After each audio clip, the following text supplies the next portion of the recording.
Hello everyone, তোমরা সবাই কেমন আছো? অনেকদিন পর আবারও আসলাম। যাই হোক, এখন যাব হচ্ছে বাজারে। আর এদিকে আমার ঘরের অবস্থা দেখো, জামা কাপড় ভাঁজ করে রেখে দিয়েছি, কিন্তু আলমারিতে রাখার জন্য এখনও টাইম পাচ্ছি না।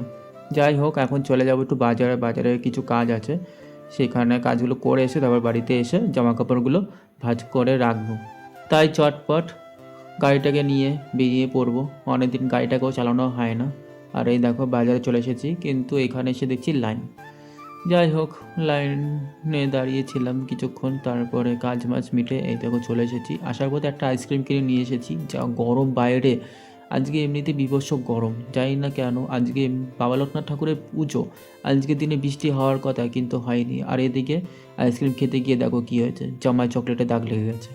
এখন দিদা দেখলে যে কি বলবে, কিছু বলার নেই। যাই হোক, এই ঘরে চলে এসেছি। এখন জামা কাপড়গুলো আলমারিতে রেখে দেবো। আর এদিকে আমার অবস্থা খারাপ হয়ে গেছে গরমে, বীভৎস গরম আজকে।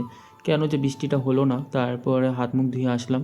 মনে হচ্ছিল স্নান করে আসি, কিন্তু রোজ রোজ 2-3 বার করে স্নান করলে উল্টো জ্বর ঠান্ডা লেগে যাবে, তাই আজকে আর করিনি, হাত মুখ ধুয়ে এসেছি। আর এর থেকে দিদা খাবার দিয়ে দিয়েছে। আজকে খাবারে ছিল ভাত, ভেন্ডি ভাজা, উচ্ছে ভাজা আর চিকেন। ডাল করেছিল, ডালটা আমি খাইনি।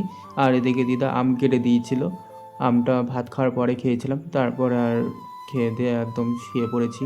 আর ভালো লাগছে না, অলরেডি 12টা বাজে। চলো আজকের জন্য টাটা সবাইকে।